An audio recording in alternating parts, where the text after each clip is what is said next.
Mga gawaing kawang-gawa ni Ann Curtis. Kumusta, mga kababayan? Bago tayo magsimula, isipin mo ito. Kung ang pagiging magandang tao ay isang award, si Ann Curtis, sigurado akong won multiple trophies.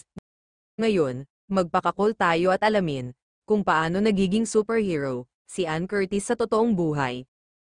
Hindi sa pamamagitan ng paglipad, kundi sa pamamagitan ng kanyang mga gawaing kawang-gawa.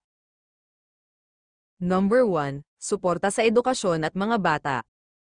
Una sa listahan, hindi nagkukulang si Ann sa pagtulong sa edukasyon at mga bata. Kasama sa kanyang mga proyekto, ang The Star Magic Scholars, na nagbibigay suporta sa edukasyon ng mga deserving na estudyante.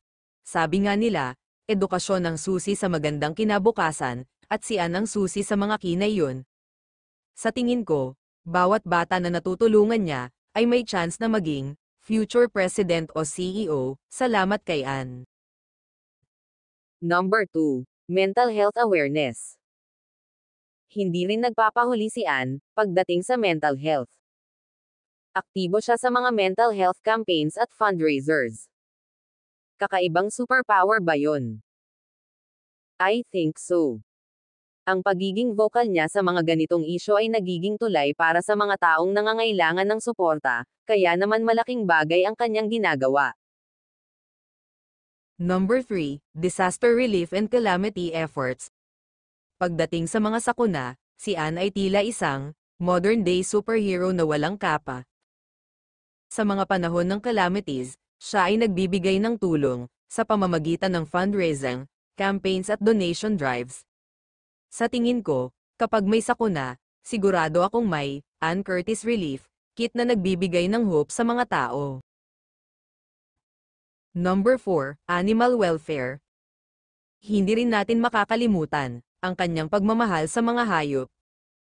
Ang kanyang advocacy sa animal rights ay nagiging inspirasyon sa marami na mag-adopt ng mga hayop at iwasan ang animal cruelty.